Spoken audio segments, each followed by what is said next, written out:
अस्सलाम वालेकुम। हाँ भाई बच्चों, क्या हाल है यार। एमडी कैट 2025 का जो नया सिलेबस है ना, उसमें एक टॉपिक ऐड हुआ है, effect of smoking on respiratory system. अब मैंने कहा कि मैं आपको बोर्ड पे उसके पॉइंट तो लिखवा दूंगा, बता भी दूंगा, बट बेटर ये है कि हम उसको जो हमारे पास मॉडल है ना, उन मॉडल के थ्रू समझने की कोशिश करें। अब देखो, जो स्मोकिंग के इफेक्ट है ना, वो हमारे रेस्पिरेटरी सिस्टम पर मल्टीपल हैं। क्या मतलब हुआ? सबसे पहले ये देखो, ये तुम्हें नोज़ नज़र आ रही है, ये देखो, ये तुम्हें नोज़ के बाहर इसके आइलैंड नज़र आ रहा है, ये नोज़ का डॉर्सम है, और देखो ये हमारी एक्सटर्नल नॉस्ट्रिल है ना। अगर तुम इसके अंदर देखोगे तो तुम्हें यहाँ पर ये पूरी कैविटी नज़र आ रही है, इसको हम बोलते हैं नेज़ल कैविटी। जो लोग सिगरेट पीते हैं ना, तो सिगरेट का धुआं इस नेज़ल कैविटी को इरिटेट करता है। याद कर लो, जब भी कोई चीज़ हमारे रेस्पिरेटरी सिस्टम को इरिटेट करती है, म्यूकस की प्रोडक्शन बढ़ाती है, तो उससे यहाँ पे म्यूकस की प्रोडक्शन ज़्यादा हो जाएगी, और म्यूकस की प्रोडक्शन ज़्यादा होने की वजह से नाक बंद होने लगेगी, जिसको नेज़ल कंजेशन बोलते हैं। दूसरा इशू ये होगा, जब नाक बंद होती है तो सांस लेने में प्रॉब्लम होती है, तो सांस लेने में प्रॉब्लम होने लगेगी। और तीसरी बात, यहाँ पर इस जगह के ऊपर हमारे सांस को, अपना खुशबू को, स्मेल को सूंघने वाले सेल होते हैं, जिनको हम ऑल्फैक्टरी सेल बोलते हैं। जब म्यूकस उन ऑल्फैक्टरी सेल्स के ऊपर आ जाएगा तो उनको भी कवर कर लेगा, और उससे हमें स्मेल भी जो है वो सही तरह से नहीं हो रही होगी। तो नेज़ल कैविटी पे से क्या क्या इफेक्ट हुए? नंबर 1, ये नेज़ल कैविटी को इरिटेट करेगा, म्यूकस की प्रोडक्शन बढ़ाएगा, स्मेल की सेंसेशन को कम करेगा, और जब भी कोई चीज़ हमें बार बार इरिटेट करती है तो उससे इन्फ्लेमेशन और इन्फेक्शन होने के चांसेस तो ज़्यादा होते हैं। अच्छा, अब ये देखो, अब ये हमारी नेज़ल कैविटी पीछे जाके हमारी ओरल कैविटी के साथ कंबाइन हो रही है ना, और ओरल कैविटी और नेज़ल कैविटी का जहाँ जंक्शन होता है, वहाँ पे हमारी फेरिंग्स और लेरिंग्स होती है। तो अब ये देखो, ये हमारा लेरिंग्स है, और लेरिंग्स के ऊपर ये फेरिंग्स, और ये देखो, ये वो एपिग्लॉटिस है जो एपिग्लॉटिस की हम लोग बात करते हैं। अब जब कोई आदमी सिगरेट पिएगा ना, तो उसका जो फेरिंग्स है और जो उसका लेरिंग्स है, सिगरेट का स्मोक इस लेरिंग्स को और फेरिंग्स को भी इरिटेट करता है। अब तुम समझ जाओ कि जब फेरिंग्स और लेरिंग्स इरिटेट होंगी तो क्या होगा, यहाँ पर भी इन्फ्लेमेशन होगी, म्यूकस की प्रोडक्शन ज़्यादा होगी, और लेरिंग्स, तुम्हें याद है ना, हमारा वॉइस बॉक्स है, तो जब भी कोई चीज़ लेरिंग्स को इरिटेट करती है तो हमें आवाज़ में प्रॉब्लम होती है। इसलिए तुम देखते हो कि जो सिगरेट पीने वाले लोग होते हैं ना, वो तुम्हें उनकी आवाज़ थोड़ी सी जो है वो भारी ऐसा लगता है, आवाज़ थोड़ी बैठी बैठी सी है, तो वो वोकल कॉर्ड्स की परमानेंट इन्फ्लेमेशन की वजह से। तो ये देखो, ये वोकल कॉर्ड्स हैं, और ये वोकल कॉर्ड जब परमानेंटली इन्फ्लेम हो जाएंगे तो उसकी वजह से फिर प्रॉब्लम होगी। अच्छा, अब देखो, लेरिंग से नीचे ये हमारा ट्रेकिया है, और ये देखो, ये तुम्हें ट्रेकिया की रिंग भी नज़र आ रही है, नज़र आ रहे हैं ना। अब ट्रेकिया के अंदर एक तो ये तुम्हें सी शेप कार्टिलेज नज़र आ रही है, दूसरा ट्रेकिया के अंदर म्यूकस होगा। जब कोई आदमी सिगरेट पिएगा तो सिगरेट का स्मोक इस ट्रेकिया को भी वैसे ही इरिटेट करेगा, म्यूकस की प्रोडक्शन बढ़ाएगा, और जब भी म्यूकस की प्रोडक्शन बढ़ेगी तो ट्रेकिया का जो डायामीटर है, और देखो ट्रेकिया का डायामीटर तुम्हें कैसा नज़र आता है, ट्रेकिया का डायामीटर तुम्हें ऐसा नज़र आता है, ये देखो, ये तुम्हें ये ब्रोंकाई का डायामीटर है बेसिकली। ट्रेकिया तो मैं आपको समझाने के लिए बता रहा हूँ।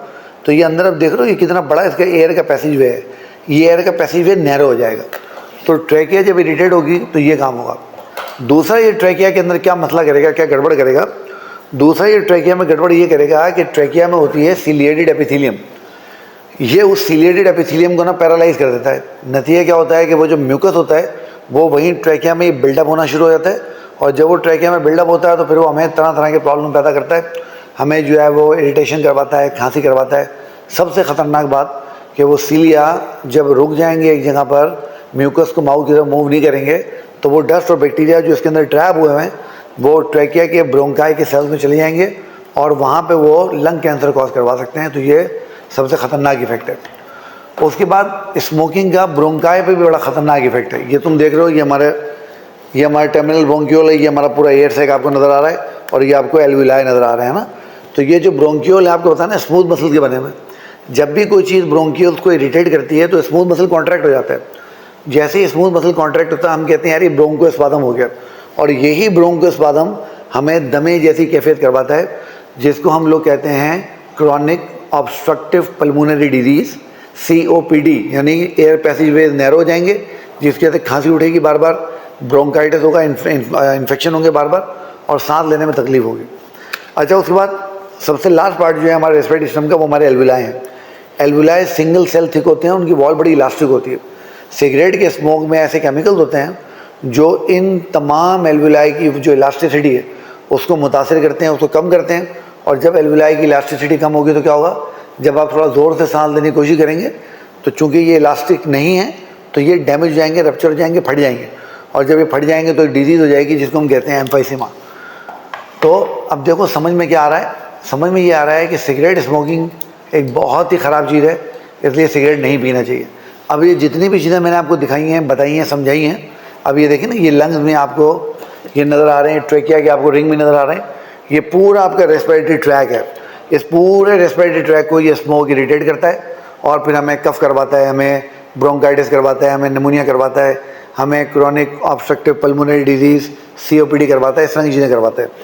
तो पता ही चला कि सिगरेट स्मोकिंग बिल्कुल भी एक अच्छी चीज़ नहीं है। अब ये जितने पॉइंट मैंने आपको लिखवाए बताए हैं, इनकी एक समरी मैं आपको जो है वो लिखवा देता हूँ ताकि आपका ये टॉपिक जो है कवर हो जाए, ठीक है। किताब में असल में बहुत छोटा सा लिखा हुआ था, मज़ा नहीं आ रहा था, तो मैंने कहा इसको ज़रा सही तरीके से लिखते हैं, ठीक है। अब आओ मैं तुम्हें बोर्ड पर जल्दी जल्दी से ये सारे पॉइंट जो है वो लिखवा दूँ। अच्छा, तो बच्चों अभी जितने भी इफेक्ट मैंने आपको समझाया, मैंने आपको बताया, अब उन सबको हम बोर्ड पे देख लेते हैं। तो देखो, effect of smoking on respiratory system of man. तो जब नोज़ की हम बात करेंगे तो नोज़ में इरिटेशन करवाएगा नेजल पैसेजेस की, ठीक है, और इन्फ्लेमेशन करवाएगा, कंजेशन करवाएगा और डिक्रीज्ड सेंस ऑफ स्मेल करवाएगा, ठीक हो गया। फिर फेरिंग्स में देखेंगे तो इरिटेशन करवाएगा, सोर थ्रोट करवाएगा, गला खराब जो होता है, और इन्फेक्शन करवाएगा, जैसे हमने बात की। ट्रेकिया में भी इरिटेट करेगा, ट्रेकिया को, सीलिया की जो मूवमेंट है उसको लॉस करवाएगा और म्यूकस को वहाँ पे जमा करवाएगा और चांसेस होंगे कि इन्फेक्शन जो है वो ज़्यादा हो जाएगा। फिर ब्रोंकाई में जो इन्फ्लेमेशन करवाएगा ब्रोंकाई की, जिसको हम क्रॉनिक ब्रोंकाइटिस बोलते हैं, इसलिए तुमने देखा ना सिगरेट पीने वाले खांसते रहते हैं हर वक्त, क्रॉनिक ब्रोंकाइटिस की वजह से।